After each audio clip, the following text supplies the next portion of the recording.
तो दोस्तों आज मैं एक्सप्लेन करने वाला हूँ हाल ही में ही रिलीज हुई एक super natural proper horror movie को, जिसका नाम है डिलीवर अस। इसके अंदर एक ऐसी लेडी होती है जो कि गॉड और डेविल दोनों को एक साथ जन्म देती है। मूवी का प्लॉट काफी इंटरेस्टिंग है, काफी मजा आता है इसको देखने में। काफी टाइम बाद एक प्रॉपर हॉरर मूवी आई है जिसके अंदर एग्जॉर्सिज्म वगैरह है और ये सारी चीजें इन्वॉल्व हैं। तो चलिए अब बिना किसी देरी के चलते हैं सीधा वीडियो की तरफ। तो मूवी की शुरुआत होती है कुछ प्रीस्ट और प्रीस्टेस को दिखाते हुए, जहां पर वो लोग डरे सहमे बैठे थे और कोई तभी अचानक से उनके सर काट कर अलग कर देता है। उनके बचे हुए शरीर को नेकेड किया जाता है और उनकी कमर पर कुछ अजीब सी एंशिएंट लैंग्वेज लिखी हुई थी, सिंबल्स वगैरह बने हुए थे और उनकी बैक की वो स्किन तक उतार ली जाती है। और तभी हम एक आंख वाले एक आदमी को देख पाते हैं जो कि इस प्रोसेस में मेन है। अब उन सभी की स्किन को आपस में सी दिया जाता है और उन स्किन्स को बड़े ध्यान से देखा जाता है और उसकी एक बुकलेट बना दी जाती है। खैर तभी हम रशिया के एक कॉन्वेंट को देखते हैं जहाँ पर हम सिस्टर यूलिया को देखते हैं जो कि अभी हाल ही में ही नन बनी है। एक दिन उसे अचानक से कुछ नाइटमेयर्स आते हैं जिसके अंदर वो वही सब देखती है जो कि हमने मूवी की शुरुआत में देखा था। और तभी उसकी नींद खुल जाती है तो उसके पेट में बहुत जोरों से दर्द होने लगता है और तभी वो वॉशरूम में जाती है ये चेक करने की कहीं उसे पीरियड तो नहीं हो गए। तभी उसे कुछ और डरावनी चीजें देखने को मिलती हैं, जैसे कि विंडो का कांच अपने आप ही क्रैक हो जाता है, हलचल होने लगती है जिससे कि वो परेशान होकर बाहर आ जाती है। तभी वो मदर मैरी के स्टैचू के सामने आती है और नोटिस करती है कि मदर मैरी के स्टैचू की आंखों से आंसू आ रहे हैं और अब उसके दोनों हाथों पर अपने आप कट्स लग जाते हैं और उसके पेट का दर्द बहुत बढ़ जाता है, जिसके साथ ही ये वाला सीन यहीं पर शिफ्ट हो जाता है।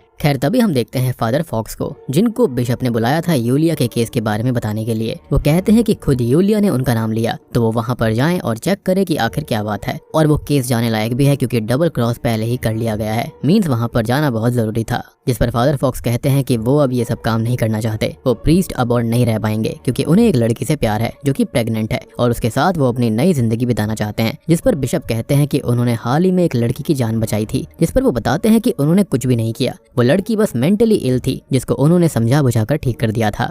अब तभी फादर उसे इस केस की गहराई को समझने के लिए कहते हैं कि यूलिया ट्विन से प्रेग्नेंट है और उसके अनुसार वो बिल्कुल प्योर है। उसने क्लेम किया है कि वो दोनों अनबॉर्न बच्चे उससे बात करते हैं और वो जानती है कि एक ईवल है और दूसरा अच्छा है, मींस कुछ डिवाइन एंगल वहाँ पर है, तो वो जाकर जरूर चेक करे। वो घर आ जाता है जहाँ पर उसकी मंगेतर लॉरा उससे बात करती है और वो यूलिया की केस फाइल देखती है और कहती है कि उसे स्किज़ोफ्रेनिया की भी दिक्कत थी, उसका चाइल्डहुड काफी अब्यूजिव रहा था और वो फॉक्स को मोटिवेट करती है कि वो इस केस को ले ले। और इस बात पर वो एग्री हो जाता है, अपने काम से लॉरा भी बाहर आएगी, जिसके बाद में वो दोनों ही जब वापस लौटेंगे फिर वो दोनों ही मूव ऑन कर सकते हैं और दोनों कनाडा सेटल हो जाएंगे। अब वो उस कॉन्वेंट में जाता है जहाँ पर उसकी मुलाकात कार्डिनल रूसो से होती है जो कि इस केस के चक्कर में यहाँ पर आए थे। और वो पहले तो मदर मैरी के स्टैचू को दिखाते हैं, जिसे देखकर वो ये बोलता है कि या तो ये कोई मैकेनिज्म होगा या फिर वेदर कंडीशंस की वजह से वो आंसू आए होंगे। तभी वो पूछता है कि सिस्टर यूलिया की प्रोग्रेस क्या है, जिस पर रूसो कहते हैं कि सिस्टर यूलिया सिर्फ उससे ही बात करेगी। और अब वहाँ पर फादर सॉल भी आ जाते हैं जो कि असल में वही है जिनको हमने मूवी की शुरुआत में देखा था, जिनकी खाली एक ही आंख थी, यानी कि ये बहुत ही वियर्ड चीजों में इन्वॉल्व रहे थे। अब वो पूछते हैं कि सिस्टर यूलिया ने फॉक्स को ही क्यों बुलाया, जिस पर वो कहते हैं कि यहाँ पर बहुत ही कम कैथोलिक लोग हैं और उसके किसी केस से वो शायद उनको जानती होगी। अब वहाँ पर खड़ी हुई सिस्टर बताती है कि यहाँ आने से पहले यूलिया असल में गलत काम किया करती थी, यानी कि वो उसकी प्रेगनेंसी को गलत काम का नतीजा कह रही थी। खैर अब फादर फॉक्स यूलिया से बात करने जाते हैं और वो उनसे इंग्लिश में ही बात करती है। तो वो उससे पूछते हैं कि आखिर उसने इंग्लिश कहाँ से सीखी, तो वो कहती है कि उसने सीखी नहीं है, वो बस बोल पा रही है ताकि वो उससे बात कर पाए और ये उसकी खास शक्तियों में से एक था। खैर अब वो आगे कहती है कि उसके बच्चे जो हैं वो उससे बात करते हैं, वो चीजें बताते हैं जो वो जानती भी नहीं और उन्होंने ही उसे फादर फॉक्स के बारे में बताया था और इसलिए उसने उसको वहाँ पर बुलाया है और वो बुरी चीजें होने से रोक सकता है और उसे यहाँ तक गॉड लेकर आए हैं क्योंकि उनके प्लान को कई लोग होने से रोक रहे हैं। और तभी एक नन आकर उसको वहाँ से ले जाती है, जिस पर फादर फॉक्स ये कहते हैं कि उनका टाइम अभी पूरा नहीं हुआ था, लेकिन नन उनकी कोई बात नहीं सुनती। अब तभी एक सिस्टर उसे रूसो के पास ले जाती है जो कि कुछ प्रिंट आउट्स, रीडिंग्स और डॉक्यूमेंट्स चेक कर रहे होते हैं और वो उसे बताते हैं कि उन्होंने बहुत पुराने स्कल्पचर्स को चेक किया है और उसे एक बुकलेट मिली थी जिसके अंदर एक एंशिएंट लैंग्वेज में किसी चीज के बारे में एक प्रोफेसी लिखी हुई है, जिसको फॉक्स भी पढ़ता है। तो उसमें ये लिखा हुआ था कि एक वर्जिन लड़की को 2 बच्चे पैदा होंगे, जिसमें से एक मसीहा होगा और दूसरा एंटी क्राइस्ट यानी कि डेविल होगा और एंटी क्राइस्ट मसीहा को मारने की कोशिश करेगा होली मैन, फादर और सोल्जर का इस्तेमाल करके। और तभी फॉक्स कहता है कि यहाँ पर मीनिंग इशू भी हो सकता है, वो मसीहा वर्जिन बर्थ से होगा लेकिन डेविल उसके अंदर शायद फ्री विल से जाएगा, मींस वो लड़की खुद से किसी को चूज करेगी उसके साथ इंटीमेट होने के लिए। और हम जानते हैं कि ये बुकलेट असल में सॉल ने भेजी है, यानी कि वही फादर जिनकी एक आंख है, जिनको शुरुआत में दिखाया गया था। अब रूसो को तो यहाँ पर यकीन था कि ये प्रोफेसी बिल्कुल सही है और वो लड़की कोई और नहीं बल्कि यूलिया ही है। लेकिन नन की बात करें तो वो तो ये बता रही थी कि यूलिया पहले गलत काम किया करती थी, तो वो वर्जिन कैसे हो सकती है। यानी कि मूवी के अंदर काफी ज्यादा झोलझाल चल रहा है। खैर यहाँ पर फादर फॉक्स को इस चीज पर यकीन नहीं था और वो ये सब बातें नहीं मानते। साथ ही साथ वो यूलिया की कंडीशन को मेंटल इलनेस समझता है, क्योंकि यूलिया की पास्ट हिस्ट्री भी रही है मेंटल इलनेस की। लेकिन यहाँ पर हम एक चीज नोटिस कर पाते हैं कि जिन स्कल्पचर्स को उसने पढ़ा था और जो चीजें यहाँ पर बनी हुई थी, वैसी ही चीजें मूवी की स्टार्टिंग में उन मरने वालों की बैग पर भी थी। अब इसी बीच हम यूलिया को भी देखते हैं जिसको बहुत तेज दर्द होता है और वो अपने बच्चों को पेट में फील करती है। और अब उसके पास फादर सॉल आता है जिसको देखकर वो बहुत तेज चिल्लाती है, लेकिन वो उसे चुप कराकर बेहोश कर देता है। तभी हम फॉक्स को देखते हैं जो कि अपने रूम में जा रहा होता है और उसे नेकेड घूमती हुई यूलिया मिलती है, जो कि बाहर चली जाती है और एक पॉन्ड के अंदर जाने लगती है। जिसे वो बचाने जाता है तो वो उसको कहीं नहीं मिलती, लेकिन उसके बच्चे पानी के नीचे से बाहर आते हैं और यहाँ पर पानी भी क्रॉस की शेप में हो जाता है, क्योंकि वहाँ पर आइस जमी हुई थी, जिसके साथ ही उसकी नींद खुल जाती है, क्योंकि ये उसका एक बुरा सपना था।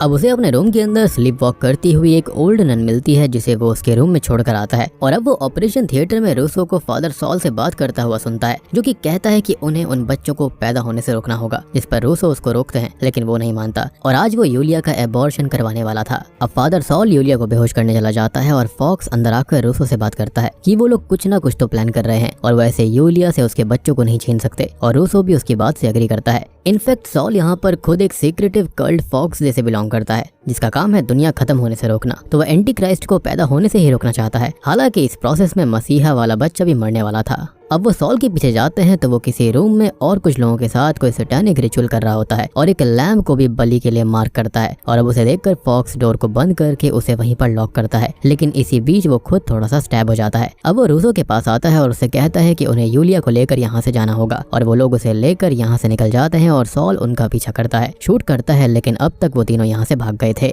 वो लोग अब दूसरे शहर जाने के लिए ट्रेन को बोर्ड करते हैं, लेकिन यूलिया का वाटर ब्रोक हो जाता है, जिसकी डिलीवरी रूसो कराते हैं। और फॉक्स की हालत खराब थी तो वो बेहोश हो जाता है, जिसको एक नाइटमेयर आता है कि एक टिकट चेकर पासपोर्ट चेक करने आता है, क्योंकि वो लोग रशिया से बाहर आ चुके थे। और अब वो टिकट चेकर एक बच्चे को देख पागल हो जाता है और अपना सर ग्लास विंडो पर मारने लगता है। साथ ही साथ उसे और भी विजन्स आते हैं, जिसके अंदर वो किसी मिस्टीरियस बॉय को देखता है। अब उसकी नींद खुलती है, जिससे यूलिया कहती है कि उसने उसके घाव पर स्टिचेस लगा दी थी। वो देखता है कि दोनों बच्चे सही सलामत हैं और यूलिया भी बिल्कुल ठीक है, साथ ही साथ बहुत खुश है। और उसने दोनों बच्चों का नाम भी रख दिया है, एक का जेकब है और दूसरे का सैमुअल। अब वो लोग अपने डेस्टिनेशन पर पहुंच जाते हैं और यूलिया सजेस्ट करती है कि उन्हें दूसरे गेट से बाहर जाना चाहिए, जो कि सही भी था, क्योंकि पहले गेट पर सॉल खड़ा उन लोगों का आने का वेट कर रहा होता। वो लोग लॉरा से भी मिलते हैं, जिसकी इस जगह पर ऑयल फैक्ट्री थी, और वो उन्हें अपने ग्रैंडफादर के कैबिन पर लेकर आती है, जहां पर वो आखिरी टाइम में अकेले रहा करते थे और दिन रात पेंटिंग्स करने लगे थे, जो कि एंड ऑफ द वर्ल्ड की बात किया करते। एंड इवेंचुअली उन्होंने खुद को हैंग करके खत्म कर लिया, यानी कि खुद लटक कर खत्म हो गए थे। अब लॉरा यूलिया को उसका रूम दिखाती है और यहाँ बच्चों के लिए क्रैडल और जरूरत का सारा सामान भी था, लेकिन लॉरा के ग्रैंडफादर को क्रैडल की क्या जरूरत थी। आई मीन देख रहे हो कि चीजें बहुत ही ज्यादा भयानक हैं।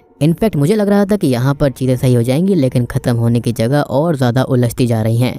खैर अब वो उन लोगों को छोड़कर फैक्ट्री चली जाती है, जहाँ पर कुछ दिक्कत आ गई थी और शहर में फैक्ट्री के वेस्ट से काफी पोल्यूशन हो रहा था, जिससे कि अब थोड़ा तनाव बढ़ने लगा। अब उसके जाने से पहले फॉक्स उससे बात करता है और कहता है कि वो उसके साथ कनाडा जाने के लिए रेडी है, जिससे वो काफी खुश थी। अब इसी बीच हम सॉल को देख पाते हैं, जो कि पहले तो फॉक्स के घर को चेक करता है, जहाँ पर उसे लॉरा के बारे में पता चलता है, और फिर वो उसे ट्रैक करके उसके घर तक पहुंच जाता है, उसकी या फॉक्स की लोकेशन के बारे में पता करने, और उसकी मेड उसको देख लेती है तो वो उसे खत्म कर देता है। अब हम कैबिन में फॉक्स और यूलिया को देखते हैं और वो दोनों अब थोड़े थोड़े करीब आने लगे थे, और यूलिया को ये लगता है कि उसके पास फॉक्स का आना गॉड का काम है। साथ ही साथ रूसो भी दिन रात उन पेंटिंग्स को चेक करता रहता है, प्रोफेसी के बारे में पढ़ता रहता है, और डिनर के टाइम उन लोगों से कहता है कि वो लोग प्रोफेसी के अनुसार जा रहे हैं, जहाँ पर ट्रांसपोर्टेशन में बच्चों का जन्म हुआ। वो लोग एक नई जगह आए और बच्चों को एक नया फादर मिलेगा, जिसका रिबॉर्न होगा, और वो बच्चों का फादर बन जाएगा। तो फॉक्स को चोट लगी और अब वो रिबॉर्न हो चुका है, लेकिन अभी भी वो उस पर ज्यादा यकीन नहीं करता। और चोट लगने का मतलब था कि जब वो स्टैब हुआ था वहाँ पर, जब वो कॉन्वेंट के अंदर था।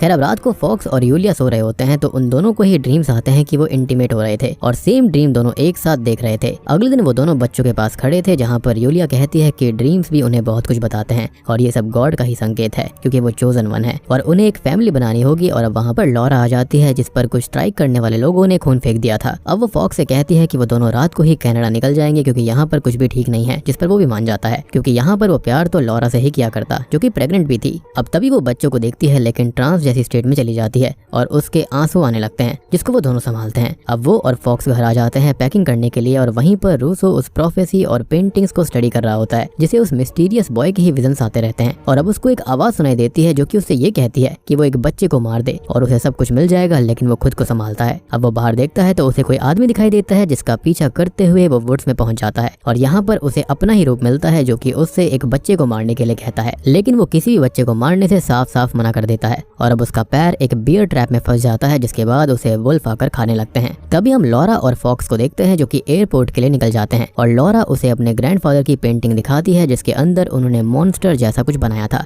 और उसके ग्रैंडफादर ये कहा करते थे कि वो लॉरा है, यानी कि उन्होंने उसको मॉन्स्टर जैसा दिखाया था। अब वो दोनों फैक्ट्री जाते हैं किसी काम से और यहाँ पर दंगा वगैरह चालू था, जिसके अंदर एक लेडी गुस्से में लॉरा को शूट कर देती है और वो प्रेग्नेंट भी थी, तो वो बच्चे समेत मारी जाती है, जिससे कि फॉक्स टूट जाता है। और अब हम उस मिस्टीरियस बॉय को वहाँ पर घूमता हुआ भी देख पाते हैं। अब लॉरा को हॉस्पिटल में छोड़कर वो कैबिन आता है, जहाँ पर उसे रास्ते में घूमती हुई यूलिया मिलती है और वो उसके साथ रूसो को ढूंढने लगते हैं और उसकी बॉडी उन्हें मिल जाती है, जिसको वो लोग जला देते हैं। उनको पता चलता है कि वो मारा गया था, जिससे वो काफी दुखी थे। तभी सॉल उन्हें ट्रैक करते हुए यहाँ तक पहुंच चुका था और वो चुपके से घर के अंदर जाता है और उस बच्चे को शूट करने लगता है, लेकिन कैश तो यहीं पर था। किसी को पता ही नहीं था कि कौन सा बच्चा अच्छा है और कौन सा एंटी क्राइस्ट। और कोई वॉइस उसको कहती है कि वो एक बच्चे को मार दे और ये आवाज असल में डेविल की है, जो कि लोगों को ट्रिक करके बच्चे को मरवाना चाहता था और वो मरवाएगा मसीहा को। लेकिन अब तक यूलिया और फॉक्स वहाँ पर आकर उसको रोकते हैं और हाथापाई में फॉक्स उसकी दूसरी आंख भी फोड़ देता है और यूलिया उसे शूट करके खत्म कर देती है।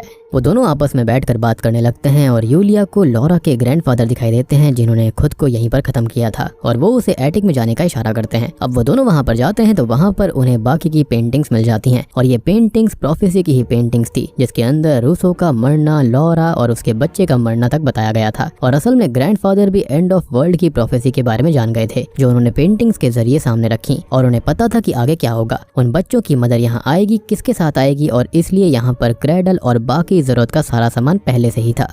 तो आपको समझ में आया होगा कि यहाँ पर ये सब क्यों था। अब फॉक्स को यकीन हो जाता है कि प्रोफेसी बिल्कुल रियल है, लेकिन लॉरा की मौत और बाकी चीजें उस पर हावी होने लगती हैं और अब उसे वो दिखाई देता है जो उससे एक बच्चे को मारने का कहती है, और वो अब बच्चों को मारने जाता है और बच्चों को लेकर यूलिया वहाँ से भागने लगती है। अब रास्ते में उसे दो पुलिस वाले मिलते हैं, लेकिन फॉक्स उन दोनों को भी मार डालता है और यूलिया का पीछा करते हुए एक क्लिफ तक पहुँच जाता है, जहाँ पर वो एक बच्चे को फेंकने लगता है, लेकिन यूलिया उसे शूट करके उसे बच्चा ले लेती है और अब उसके लिए प्रे करती है, जिसके बाद उसे भी होश आ जाता है और वो दोनों वापस कैबिन चले जाते हैं। यानी कि शूट करने के बाद में फॉक्स जिंदा बच गया था और डेविल की जो आवाज उसको बार बार आ रही थी वो रुक गई थी और वो होश में आ चुका था। अब मूवी के एंडिंग सीन में हम यूलिया को सुनते हैं कि उन्हें दोनों बच्चों को पालना होगा, यानी कि एंटी क्राइस्ट को भी और गॉड को भी, दोनों को बड़ा करना होगा और बड़ा होकर मसीहा खुद इविल वाले से लड़ना सीख लेगा और तब तक उन्हें एज अ फैमिली ही रहना होगा। और बूम, इसी के साथ में ये मूवी यहीं पर खत्म हो जाती है।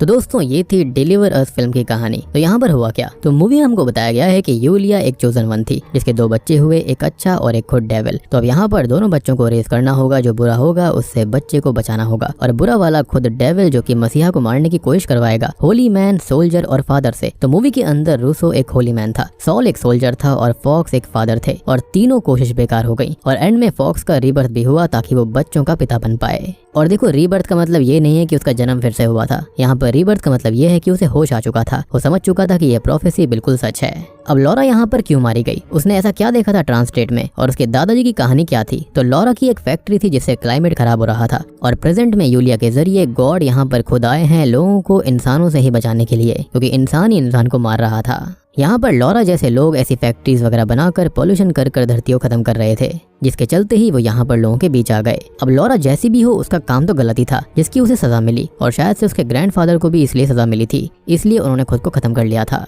और उसके दादाजी ने उसे एज अ मॉन्स्टर इसलिए ड्रॉ किया था क्योंकि वो दूसरों के लिए खतरा थी और उसकी फैक्ट्री पर स्ट्राइक्स वगैरह भी इसलिए आ रही थी ताकि वो सारी की सारी फैक्ट्री बंद कर दे या फिर पॉल्यूशन को खत्म करवा दे या फिर एटलीस्ट ऐसी मात्रा पर ले आए जिससे कि माहौल को बिल्कुल भी खतरा ना हो, लेकिन वो ऐसा नहीं मान रही थी। अब बात रही कि उसके दादाजी पूरी प्रोफेसी को कैसे जान गए थे, तो इसके बारे में डिटेल में नहीं बताया गया है, लेकिन शायद से लॉरा इन सब का पार्ट थी, तो हो सकता है कि उनको कोई ना कोई इंट्यूजन वगैरह आया होगा।